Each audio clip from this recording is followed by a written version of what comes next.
1942, he stepped forth like some warrior of old to lead and inspire vast forces of men. At a pace never equaled, his Third Army swept across the continent of Europe. No American leader was more colorful and more successful.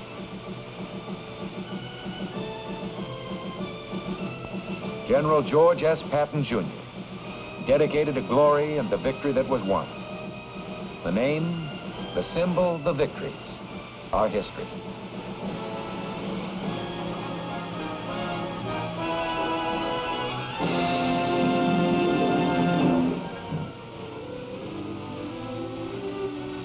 It's not easy to believe that George S. Patton, Jr. was once just Georgie.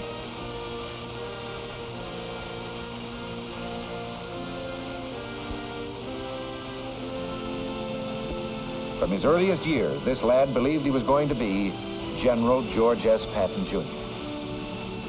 His imagination was stirred by stories of great heroes of the past, told by his father. His military career began at VMI. At West Point, he proved himself a model cadet, although, like Washington and Napoleon, he could not spell. Rarely from this time on would Georgie flash this attractive smile.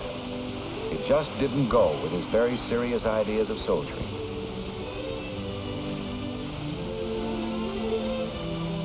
He established the first football team for soldiers to keep them from wasting their off hours in drinking and gambling.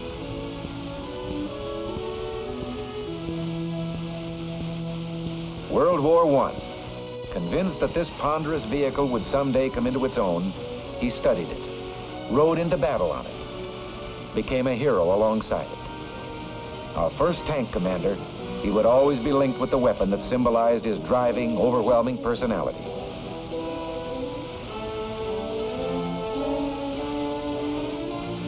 After the war, the tank school at Fort Meade. Two officers here shared a deep military interest. Ike Eisenhower, the fierce expression, his get-up at masquerades, reflected some deep instinct to play the role of warrior or fighter.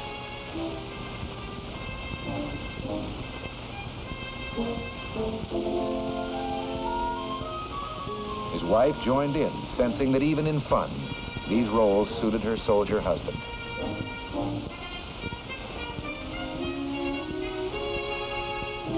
The time came as it had before, when the clothing of battle was to be worn by millions of Americans.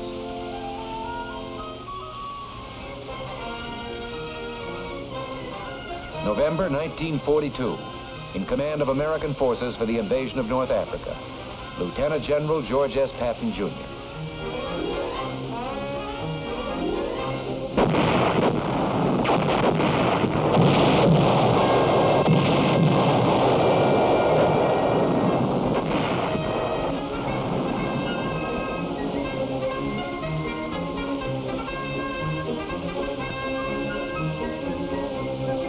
One of the outstanding features of a brief campaign was Patton's bold leadership, and later, the favorable impression he created on French and Arabs alike.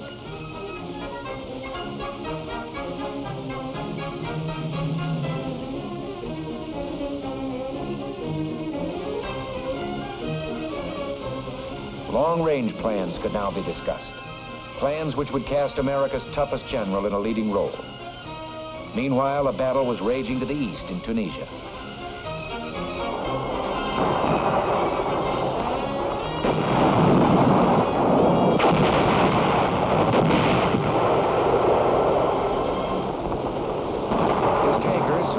To a pitch of fighting spirit, entered the fray.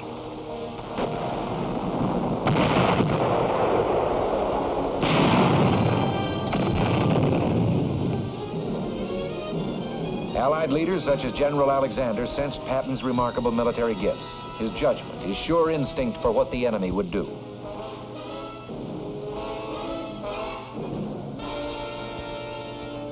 Patton set a tank trap for Rommel.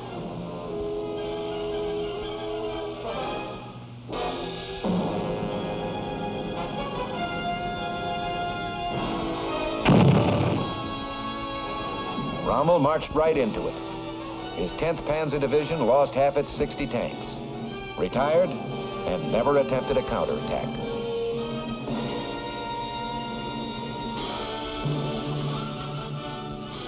His reputation grew. He looked forward eagerly to his next campaign. He'd been selected to command a new army, the 7th, slated for the conquest of Sicily.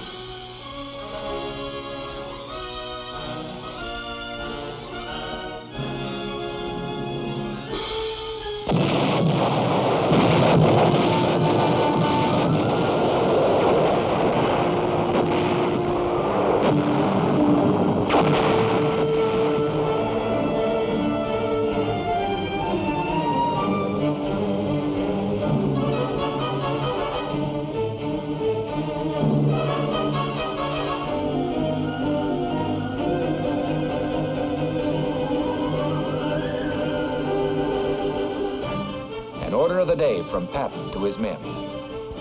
Remember that we as attackers have the initiative. We must retain this tremendous advantage by always attacking, rapidly, ruthlessly, viciously, without rest. Keep punching. God is with us. We shall win.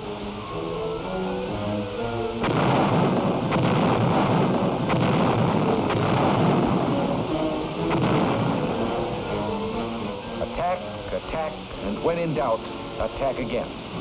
Patton's major principle for fighting battles or a war.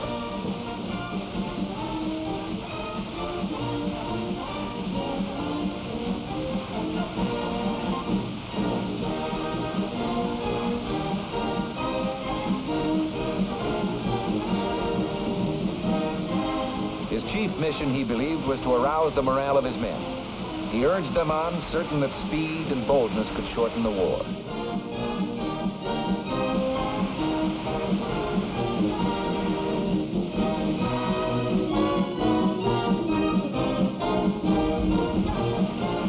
Like Monty, he believed in showmanship. But he was aware that if the act could not be carried off in fine style, the men would see through it. Both leaders used every means to inspire the troops of their vast command.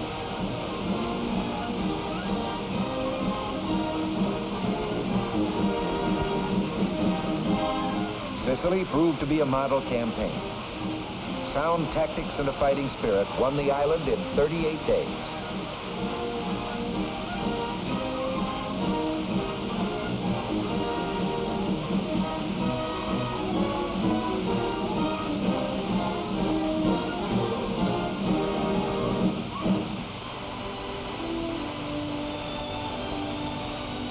The Supreme Allied Commander paid a visit.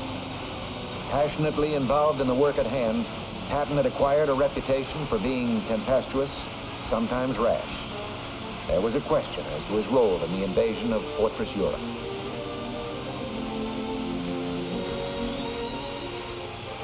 Then, his whereabouts carefully concealed from the German High Command, he appeared in Great Britain. New troops heard him in an introductory speech and called him Old Blood and Guts. The old-timers referred to him as the old man, who knew more about fighting than any man alive.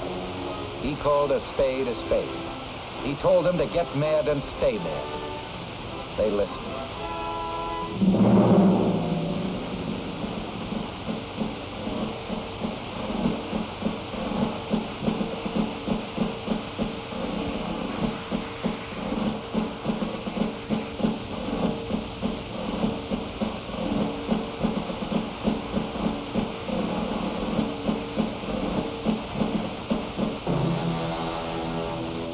On D-Day, behind Bradley's First Army, another army assembled, Patton's Third. With plenty of armor, this outfit was like its commander. Fast, hard-hitting, spirited, spectacular.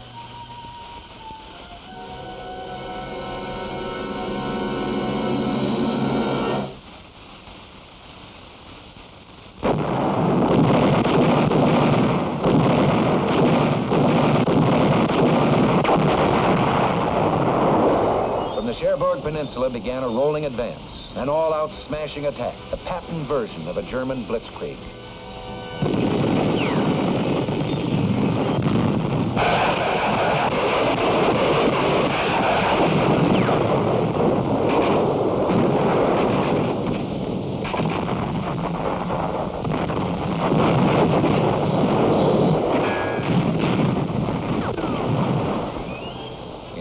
man had said, "The harder we push, the more Nazis we'll kill.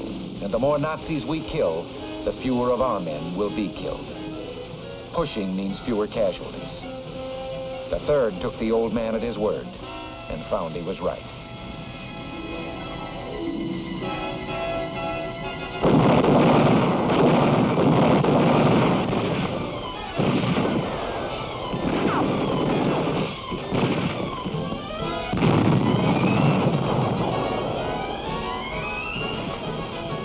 St. Malo, the beginning of a long list of towns, occupied by Germans one day, liberated the next.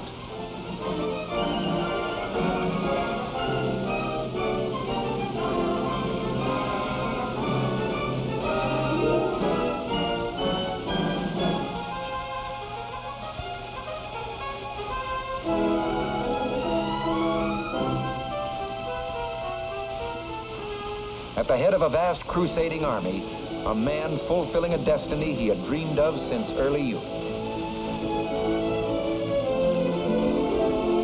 The attacks now were in all directions at once, toward the south and north, and east toward Germany.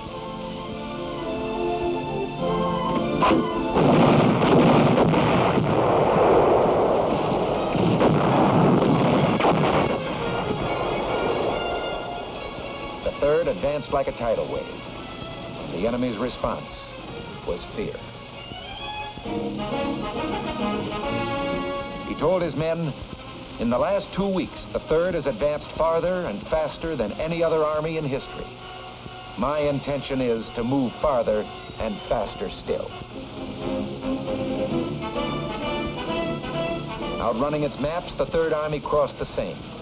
In his words, he was touring France with an army.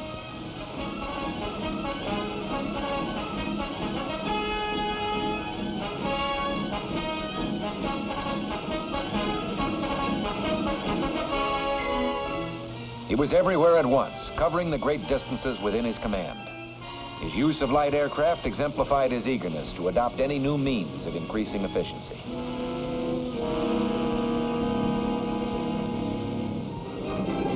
Throughout, the 19th Tactical Air Command of the 8th Army Air Force gave incredibly close support.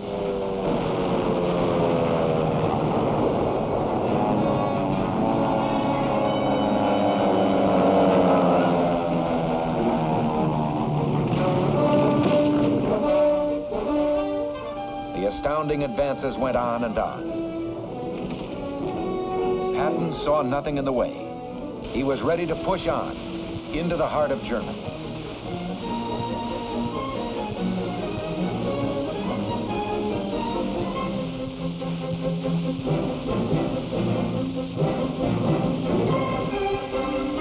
Struggling to keep up with his fast-moving front was a miraculous supply effort known as the Red Ball Express. But now Patton's supply lines were strained to the utmost. Winter was approaching. Other Allied armies were feeling the pinch. The Third was ordered to hold up, to take the defensive. Nothing but defeat itself could have made the general more depressed.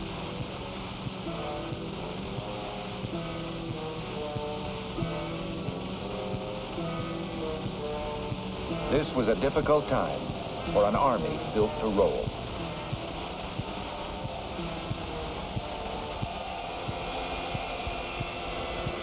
The tension for Patton was finally eased.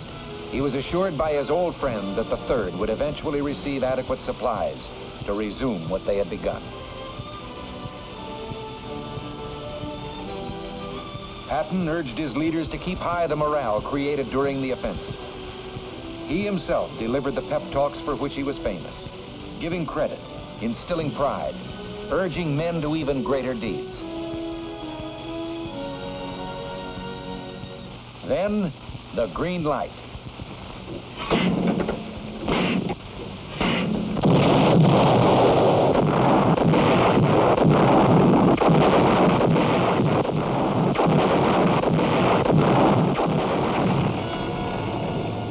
In 400 years, this fortress city had withstood every assault.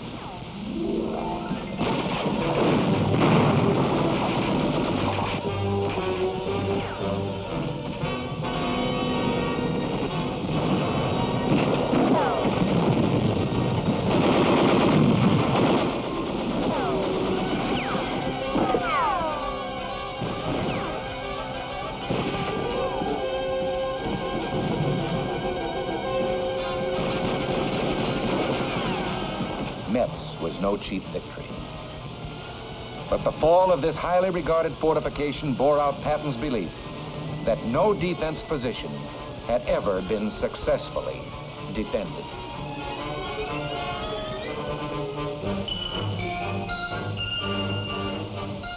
With General Walker at the front, new plans now. A great drive toward the highly reputed Siegfried Line. But an instinct for what the enemy will do had alerted him to a new danger.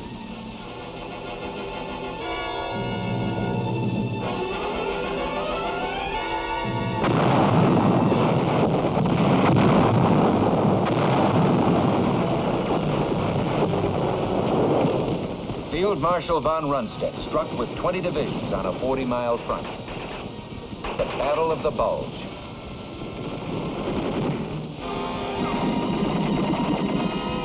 Patton was asked to speed what help he could. Could it be in 3 days, Ike asked?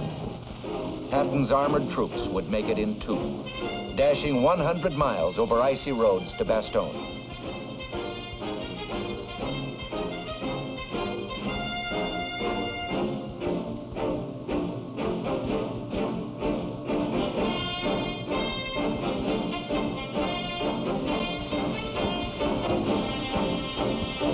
Then, at the heart of a major attack, Patton's concentrated armored power.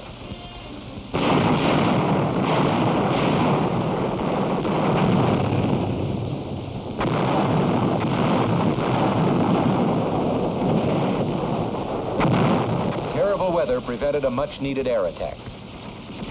A religious man, Patton frequently prayed. This time, a prayer went out on thousands of printed cards for all his men to join him. Almighty and merciful Father, grant us fair weather for battle.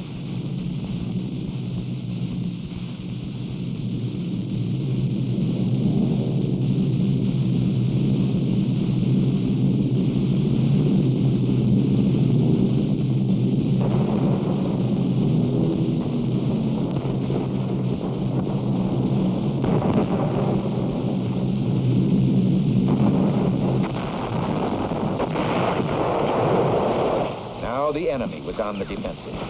In Patton's book, they were destined to fail.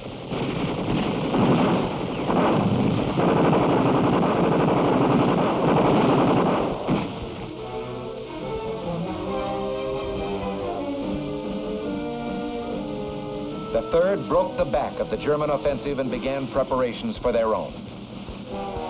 Always the old man pushed them harder than anyone had pushed them before.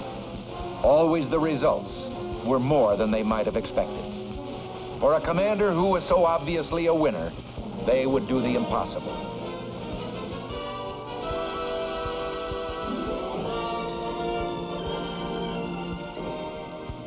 Patton believed in decorations, in recognizing and exalting the heroic qualities of his men. And they sensed his sincerity when he used words like duty, patriotism, and loyalty. To him, these words had real meaning.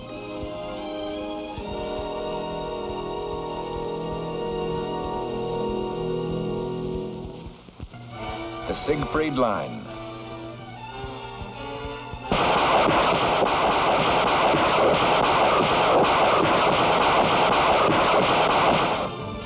In Patton's words, this monument to the stupidity of man cracked easily.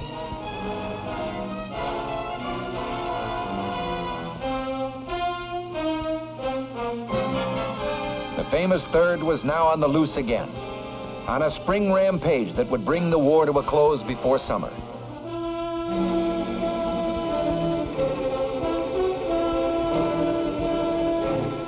Again, Patton's army was going beyond expectations.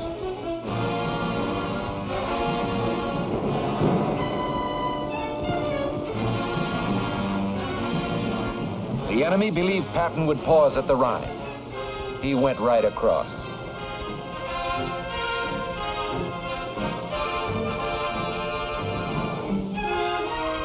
Now, along a wide front, his divisions fought toward the final goal.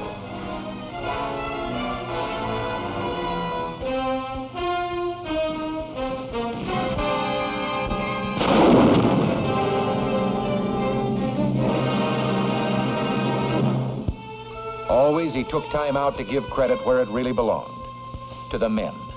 To Private Harold A. Garman, the Medal of Honor.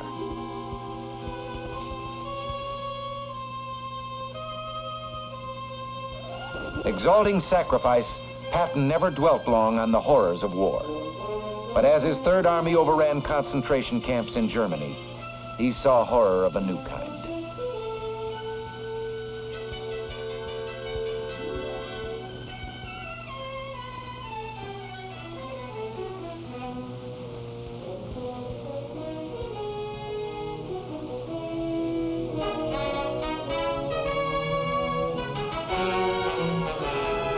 Victories piled up as the Third turned southwest to link up with Soviet forces in the Danube Valley.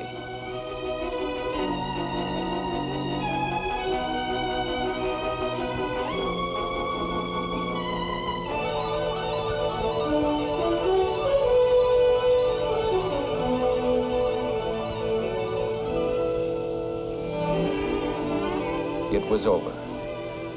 For a moment, Patton relaxed his carefully maintained role of colorful leader to be himself.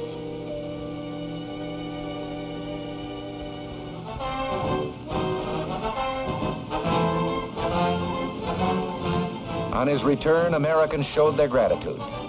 In General Pershing's words, it didn't hurt America to have a general so bold that he was dangerous.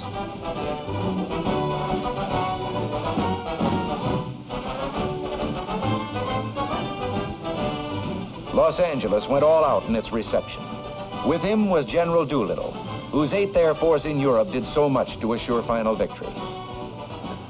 Although no unit, no individual won the war, we're fortunate in having one here tonight with us who had a large part in winning the war.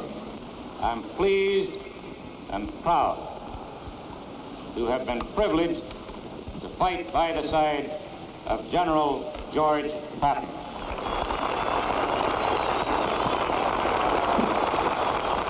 Your Honor, the Mayor, General Doolittle, soldiers, ladies and gentlemen, coming over here, there was a very great lesson. In the first 4 hours, we passed over a destroyed land, utterly destroyed. You who have not seen it do not know what hell looks like from the top. That's what Germany looks like. That's what Austria looks like. That's what any place that the 8th Air Force and the 3rd Army worked on looks like.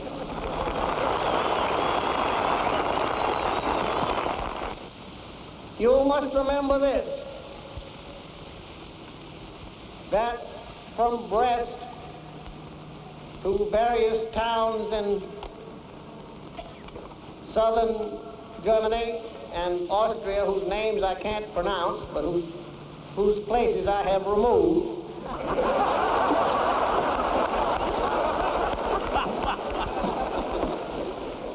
the trail of the 3rd Army and the 19th Tactical Air Command and the 8th Air Force is marked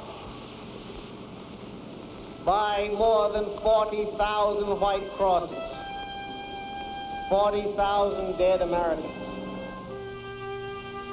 Few realized how deeply he felt about his men.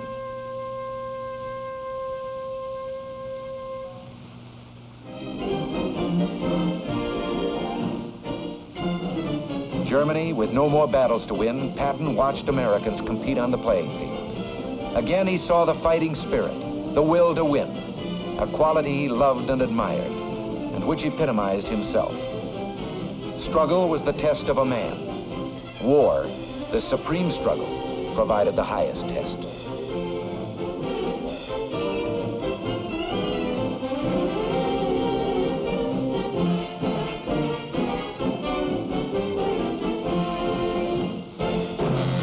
He had expected his own death to be spectacular. In this one prediction, he was more mistaken than in the planning of any battle.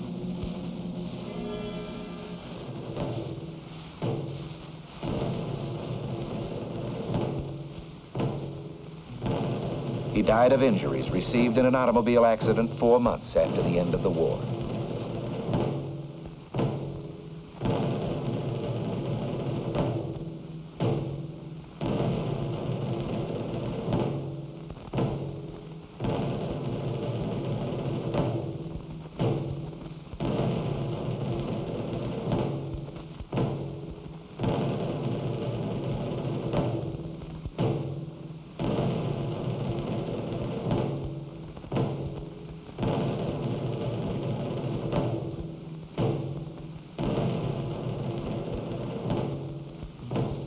Place of burial among the men of the Third Army who had fallen in the Battle of the Bulge. His personality lives on in his statue at West Point. He lived for action and glory and reached the heights in serving his country.